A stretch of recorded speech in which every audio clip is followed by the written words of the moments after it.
मोदी जी ने संसद में अभी बयान दिया, बाबुओं का देश नहीं बनाना है भारत को। है तो नेताओं की भी क्या जरूरत है? देश चलाने के लिए क्या सिर्फ चंद नेताओं से देश चल जाएगा?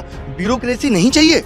अब सब कुछ आपने कहा डिजिटल हो गया, और आप देखिए एसएससी की प्रक्रिया में क्या डिजिटल है। जितने गंदे तरीके से एग्जाम ले रहे हैं, किसी से पूछ लीजिए, रेलवे का एग्जाम हो रहा है 4 महीने 5 महीने से प्री चल रहा है, ये डिजिटलाइजेशन है। अजीब सी बकवास हो रही है। मतलब अगर ये बातें मोदी जी को भी पता चले तो शायद हंसेंगे, हा कि ये क्या हो रहा है देश के अंदर। नमस्कार, मैं हूं प्रवीण गौतम। दोस्तों, एक तरफ पीएम मोदी ने नारा दिया है आत्मनिर्भर भारत का, दूसरी तरफ सोशल मीडिया पर एक नई क्रांति की शुरुआत हुई है कि मोदी रोजगार दो।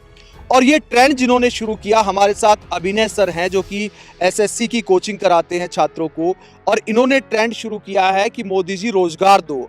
आखिरकार जब मोदी जी आत्मनिर्भर भारत की बात कर रहे हैं तो इस ट्रेंड की आवश्यकता क्या पड़ गई? मैं ही ये कह रहा हूँ, अगर एक बाप अपने बेटे को पैदा होते ही बोले कि आत्मनिर्भर बनो, तो ये बात कहाँ तक सही है?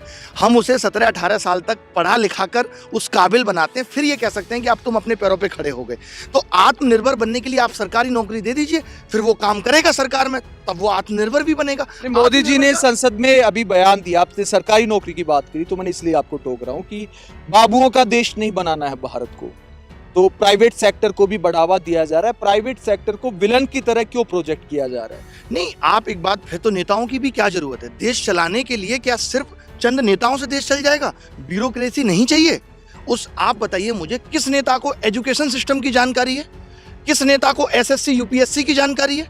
इन सब सिस्टम को चलाने के लिए तो सरकार को ही मतलब नियम बनाने पड़ेंगे या ऐसी पॉलिसी लानी पड़ेगी जिससे ये चले। तो उसके लिए कुछ लोगों की तो आवश्यकता होगी, या हर आदमी अपना प्राइवेट बिजनेस। मोदी जी ने तो ये भी कहा कि हर मोहल्ले में नौकरी क्रिएट करो और अपने माँ बाप के साथ बैठ के रूखी सूखी रोटी खाओ। तो मोदी जी को तो अभी ऐसा लगने लगा है अब कि मोदी जी उस तबके से निकल के ही नहीं आए जिससे हम सब लोग गुजर रहे हैं। अगर एक गाँव में हर आदमी अपनी परचूनी की दुकान खोल लेगा तो सामान खरीदेगा कौन? बताइए मुझे आप। बात कर रहे हैं ना कि आत्मनिर्भर भारत की, तो युवाओं को व्यापारी बनाने की तैयारी, कि युवा अपना बिजनेस करेंगे, स्वावलंबी बनाने का दावा किया जा रहा है कि अपना बिजनेस चाहे छोटा सा हो, चाहे पकोड़े तलने की दुकान हो या रेहड़ी हो या फिर कोई भी हो, मतलब उसमें बुराई क्या है? नहीं, उसमें बुराई एक बात, ये तो वस्तु विनिमय वाली बात हो गई कि एक गांव में फिर करेंसी की भी क्या जरूरत है? मैं पकौड़े की दुकान खोल लेता हूँ, उसके अनाज लूंगा, उसको पकौड़े दूंगा, ये दूध बेच रहा है, फिर तो करेंसी की भी जरूरत नहीं है। अगर हर आदमी ही अपना छोटा छोटा बिजनेस खोल के बैठा है, फिर करेंसी की भी क्या जरूरत है? वस्तु विनिमय से ही काम चल जाएगा। तो ये तो 100 साल 150 साल 200 साल पहले हो ही रहा था।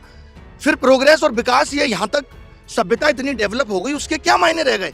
मतलब कि हर आदमी अपने गांव में ही सब करके बैठ जाएगा, ना उसको सहराने की जरूरत है। ये देखिए, बहुत ही वाहियात किस्म की बात है कि हर आदमी अपना बिजनेस खोल के बैठ जाएगा, हर आदमी।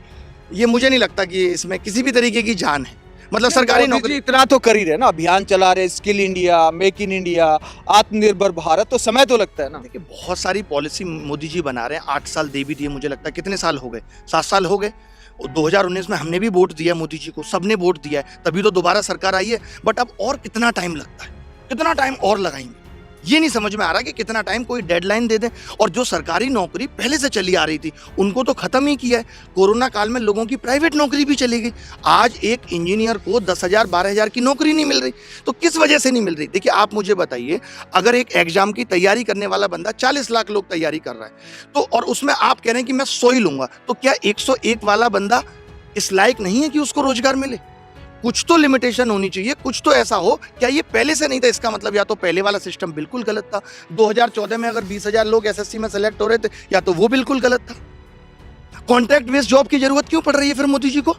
आप बताइए, हर डिपार्टमेंट में कॉन्ट्रैक्ट बेस्ड जॉब तो तमाम है, जिनको 12-12 हज़ार रुपए देके काम किया जा रहा है, और सरकार का तो वहां भी 35-35 हज़ार रुपए लग रहा है, क्योंकि उसके बीच में भी दलाली आ गई। उसके बीच में ठेकेदार है, आप कॉन्ट्रैक्ट बेस पे निकाल देते हैं, इतने बंदों की जरूरत है। क्या वो बंदा रेस्पॉन्सिबिलिटी के साथ काम कर रहा है? बिल्कुल भी नहीं। लगता है ये ठेकेदारी प्रथा युवाओं का हक मार रही है? बिल्कुल बिल्कुल मार रही है। ऐसा नहीं है कि लोगों को काम करने की जरूरत नहीं है, तभी तो सिस्टम में इतनी खामियां हैं। आप बताइए, एक एसएससी एग्जाम नहीं करा पा रहा। एसएससी के एग्जाम का आपने मुद्दा उठाया, तो क्या कमियां देखते हैं आप देखो, 2012-13 में तो लगातार 5 बार सेलेक्ट हुआ हूँ, लगातार मैंने 16 तक एग्जाम दिए हैं। तो पहले एक भी सवाल गलत पेपर के अंदर नहीं आ पाता था। आप एक 100 क्वेश्चन 200 क्वेश्चन का पेपर सही नहीं बना सकते। आप इतना बड़ा इंस्टीट्यूशन है एसएससी, छोटा मोटा नहीं है कि आप एक पेपर सही नहीं बना सकते। और उसके बाद से अब लगातार क्या देखने को मिल रहा है कि 5-6 क्वेश्चन ये लोग गलत छाप देते हैं हर पेपर में। फिर ये क्या नोटिस निकालते हैं कि रिप्रेजेंटेशन मांगते हैं कि अगर आपको लगता है कोई क्वेश्चन का आंसर गलत है, कोई क्वेश्चन गलत है, तो बताइए, हमें पर क्वेश्चन 100 रुपये देना होगा। गलती तुम करो करो और गलती बताने का 100 रुपये हम दें। मतलब एक बच्चा आप एवरेज मान के चलिए 500 रुपये देगा। अब हर बच्चे को लगता है यार मेरा 1 नंबर बढ़ेगा या 5 नंबर बढ़ेंगे, चलो 500 रुपये दे देता हूँ। जबकि इससे नुकसान खाली 500 रुपये का ही नहीं है, सरकार को फायदा इससे बहुत है। जब पेपर में कोई गलत सवाल आ जाता है तो उस गलत सवाल को हमें नहीं पता होता कि ये गलत है, मतलब उसका करेक्शन कराने का भुगतान करना पड़ता है और सरकार करोड़ों कमाती है। करोड़ों कमाने का जरिया इसको बना लिया। और आप सोचिए पहला ही क्वेश्चन गलत है, मुझे तो पता नहीं है, मैं तो कहता हूँ आप पैसे भी कमा लो लेकिन उसके ऊपर लिख दो ये गलत है, इसे मत करो। उस गलत को करने में पेपर के अंदर कई बार हमारी 10 मिनट भी खराब हो जाती हैं, हमें नहीं पता ना कौन सा गलत है, हमें लगता है कहीं हम तो गलत नहीं है। तो इस तरीके की चीज़ें। और लगातार वैकेंसी तो आप देख रहे हो 2014 के बाद से आज 6000 वैकेंसी रह गई और वेटिंग लिस्ट नहीं है। जो बच्चा, एक तो आप क्या कर रहे हो कि 2018 का रिजल्ट अभी नहीं आया, 19 का आधा दे दिया, अब इन दोनों को एक साथ दोगे तो जो बच्चा 18 में सेलेक्ट होगा उसे खुद नहीं पता मैं होऊंगा, तो वो 19 का भी फॉर्म भर रहा है। यानी एक वैकेंसी 2-2 बार काउंट हो रही है। ये दिखाने के लिए आप कम से कम वेटिंग लिस्ट चला देते, 1000 बच्चों को आप 1500 बच्चों को वेटिंग में रख देते कि ये बच्चे वेटिंग में, अगर इनमें से कोई भी नौकरी छोड़ेगा तो हम इन पीछे वाले बच्चों को जॉब दे देंगे। कोई वेटिंग लिस्ट नहीं है। तो 19 का रिजल्ट आ गया है और 18 का नहीं आया, तो ये क्या मामला है? मतलब पूरा रिजल्ट नहीं दिया अभी तक, ये नहीं बताया 18 में किस किस को लेंगे, और 19 में ये कह दिया कि आधा रिजल्ट मतलब टीयर 2 तक दे दिया और टीयर 2 और टीयर 3 एक साथ करा रहे हैं। आपको मैं मोटे मोटे शब्दों में समझाऊं कि आईएएस के पेपर में मेंस कराओ साथ में और इंटरव्यू भी ले लो, और कोई इंटरव्यू के मार्क्स जो वीडियो बनी है उसे बाद में देख के डिसाइड करेंगे। अजीब अजीब बकवास सी हो रही है कि टीयर 2 टीयर 3, फिर टीयर 3 की जरूरत क्या है? कि मैं तो कहता हूं कि इससे तो सरकार का खजाने पे भी फर्क पड़ रहा है। आपने इतने बच्चों का टीयर 3 करा लिया, कॉपी पेज कुछ तो खराब हुआ होगा, अब आप कह रहे हो कॉपी उन्हीं की चेक करेंगे जिनका टीयर 2 क्वालिफाई है। तो पहले क्वालिफाई करके ही देख लेते, क्या जरूरत थी टीयर 3 कराने की? अजीब सी बकवास हो रही है। मतलब अगर ये बातें मोदी जी को भी पता चले तो शायद हंसेंगे, हा कि क्या हो रहा है देश के अंदर। अजीब सी ही बात है। मोदी जी ये भी तो कहते हैं ना कि सरकारी नौकरी कम हो रही है, तो क्या हुआ, प्राइवेट सेक्टर को बढ़ावा दे रहे हैं। अच्छा आप एक बात बताओ, अगर सब कुछ सही चल रहा है, ये जो मुझे लग रहा है आप जैसे बता रहे हैं, सारे मीडिया वाले ऐसे ही बता रहे हैं कि सब कुछ बहुत अच्छा चल रहा है, मोदी जी भी कह रहे हैं सब कुछ बहुत अच्छा चल रहा है, अगर सब कुछ इतना अच्छा चल ही रहा है तो क्या ये युवा और या क्या युवा के जो टीचर ये सब पागल हो गए? हम लोग कम पढ़े लिखे हैं, लाखों विद्यार्थी हमने पढ़ा दिए। मैं पिछले 3 साल से फ्री एजुकेशन चला रहा हूँ, लाखों बच्चों से मैं रूबरू हो चुका हूं सामने से। तो लोग क्यों परेशान है जब सब कुछ ठीक चल रहा है? जनता इतनी पागल है? मैं ये समझता हूं 10 लोग, 20 लोग, 50 लोग पागल हो सकते हैं, गलत हो सकते हैं, उनको भड़काया जा सकता है, बट लाखों में लोग। आप सोचिए जब अभी स्पीक अप हमने चलाया था 6 महीने पहले, तो 70 मिलियन लोगों ने ट्वीट करके कहा था कि हाँ हम बोलना चाहते हैं रेलवे। आज सरकार ये कह रही है कि हम सीईटी ला रहे हैं। सरकार के पास कोई प्लानिंग नहीं है, बस वो बोलना जानते हैं। जैसे आपने कहा मोदी जी ने ऐसा कह दिया, किस प्लानिंग से कह दिया? आप अभी सिर्फ रेलवे का एग्जाम कराने में 5 महीने खा जा रहे हैं प्री का, अब आप रेलवे, बैंक, एसएससी सबको कंबाइन करने जा रहे हैं। आपको लगता है कि आप 1 साल तक तो प्री का ही एग्जाम चलाएंगे? जब हमारे पास अभी वैसा सिस्टम नहीं है तो हमें तोड़ तोड़ के काम नहीं करना चाहिए। मुझे नहीं लगता अभी सीईटी की जरूरत थी, अभी सीईटी की जरूरत ही नहीं थी, क्योंकि आप सीईटी लागू कर ही नहीं पाएंगे। तो जो डर नहीं लगता कि आप ज्यादा तूफान खड़ा करेंगे सोशल मीडिया पर, तो आपको भी आंदोलन जीवी या कंगना जैसी तो आपको देशद्रोही भी कह सकते हैं। नहीं, देखिए ऐसा कहने से कुछ नहीं होता। हम ये ऐसे ही नहीं कर रहे कि आज हम उठे और कह दिया। हमने कंगना की तरह फिल्में दिखा के लोगों से पैसा नहीं हड़ पाए।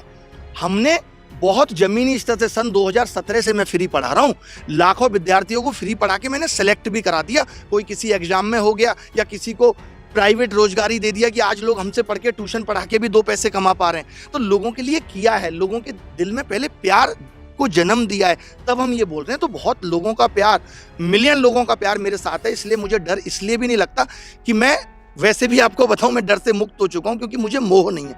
मुझे बस ये है कि जो कमियां हैं, जैसे कंगना जी तो खुद ही 3 साल पहले कहती थी हमारे घर में बिजली पानी आ रहा है तो क्या हमें दूसरों की चिंता नहीं होनी चाहिए? वही मेरा भी है, मेरा आज भी है कि अगर मेरा सब कुछ ठीक चल रहा है, मैंने भी इस दौर से गुजरा है। मैं भी आज से 6 साल पहले विद्यार्थी होता था, तो मैंने भी वो दर्द देखे हैं कि एक माँ बाप कैसे अपने बच्चे की नौकरी के लिए भगवान से मन्नत मांगता है, इसकी नौकरी लग जाए, कुछ हो जाए। तो मैं उन सब दर्दों से गुजरा हूँ। और डर किस बात का है? सच बात कह रहे हैं, ऊपर वाला भी देख रहा है, भगवान भी देख रहा है। अपनी तरफ से अच्छा करने की कोशिश कर रहे हैं और फल की चिंता करते नहीं, अच्छा मिले या बुरा सब बर्दाश्त। आपको दुख होता है कि जो युवा क्रिकेट सितारों को भगवान का दर्जा देते हैं, फिल्मी हीरो हीरोइन को पता नहीं क्या क्या कह डालते हैं, दबंग, सिंघम, तो जब युवा आवाज उठाते हैं कभी भी इनका कोई ट्वीट तक नहीं आता? नहीं, देखिए अब सबका वही हो गया, जैसे कहा कि मीडिया है वो भी सरकार की गुलामी कर रही है, सब यही कर रहे हैं। लेकिन मुझे इस बात का इतना स्ट्रॉन्ग इंट्यूशन और भरोसा है कि ये कुछ दिन की बात है।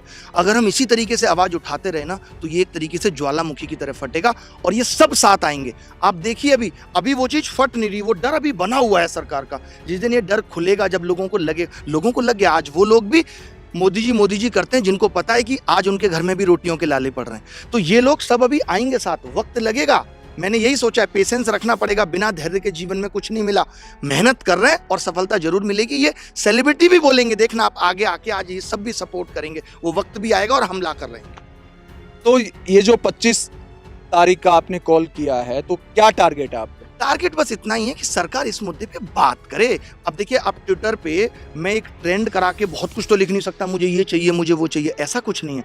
मेरा बस यही है कि सरकार इस मुद्दे पे बात करे। एक तरफ डिजिटल इंडिया की बात हो रही है कि सारा सिस्टम तेज रफ्तार से हो, बुलेट ट्रेन लाने की बात हो रही है, लेकिन नौकरियां क्यों फटाफट नहीं हो पा यार रही? ये डिजिटल सिर्फ ना बस इनको ये लग रहा है कि आपने हाथ में मोबाइल पकड़ा दिया, सबके पास इंटरनेट है, इनकी आईटी सेल बढ़िया तरीके से मोदी जी की बाय वीडियो भेज रही है, इनकी नज़र में this is called digital India, इसके अलावा कुछ नहीं है।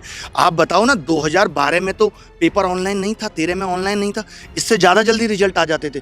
2013 में जब हमने एग्जाम दिया तो एक सेंटर पे चीटिंग हुई थी और पूरा पेपर कैंसिल हुआ, और एक साल के अंदर वो पूरा पेपर भी कराया। उससे बेहतर तो वो दौर था जब डिजिटल नहीं था। डिजिटल आने के बाद क्या हुआ, आज टीसीएस भी अगर कहीं एग्जाम लेने जाती है कैंपस सिलेक्शन के लिए तो सुबह प्री लेती है, शाम तक इंटरव्यू, रात तक तो वो ये निकाल देती है। चलो ठीक है, वो छोटे लेवल पे कर रही है, लेकिन आप अगर बड़े लेवल पे कर रहे हो, आप 15 दिन ले लो, 16 दिन ले लो, देश का चुनाव भी तो 1-1.5 महीने 2 महीने में खत्म हो जाता है और रिजल्ट भी आ जाते हैं। सब कुछ आसानी से। एक्चुअली क्या है, सारी चीज़ें प्रायोरिटी बेस्ड है। आप किस चीज़ को प्रायोरिटी दे रहे हो? हमारे देश की सरकार के लिए बेरोजगारी, रोजगार, ये सब मुद्दे प्रायोरिटी पे ही नहीं है। इनको इससे कोई मतलब ही नहीं है। इनको लग रहा है ठीक है 2-4 दिन लोग चिल्लाएंगे। आप एक बात मुझे बताइए कि अगर कोई बच्चा 85%, 95%, 99% बल्कि गणित में 200 में 200 नंबर लाके भी अगर सेलेक्ट नहीं होता तो उस बच्चे की कहाँ तक गलती है और सरकार की कहाँ तक गलती है? इसका मतलब कि आपकी एग्जाम प्रक्रिया ही सही नहीं है, आप एग्जाम लेना जानते ही नहीं है। अब सब कुछ आपने कहा डिजिटल हो गया, और आप देखिए एसएससी की प्रक्रिया में क्या डिजिटल है। जितने गंदे तरीके से एग्जाम ले रहे, किसी से पूछ लीजिए, रेलवे का एग्जाम हो रहा है 4 महीने 5 महीने से प्री चल रहा है, ये डिजिटलाइजेशन है? बताइए। अभिनय जी, बहुत बहुत शुक्रिया, और दुआ करते हैं कि आपका ये अभियान युवाओं के लिए कुछ बदलाव भी लेकर आ सके। तो ये अभिनय सर हैं जिन्होंने शुरुआत की है कि मोदी जी रोजगार दो, 2 करोड़ रोजगार हर साल देने का वादा किया था प्रधानमंत्री ने। तो युवाओं को भी सवाल करना चाहिए कि पीएम साहब, आपने वादा किया था तो वादा निभाइए, और कम से कम जो भर्तियां होती हैं उनकी जो प्रक्रिया है उसको तो थोड़ा तेज कीजिए। बुलेट ट्रेन ना सही, सामान्य ट्रेन की तरह तो चलाइए। आप रोजगार के मुद्दे पर मोदी सरकार के काम को कैसे देखते हैं? कमेंट बॉक्स में अपनी राय जरूर दें।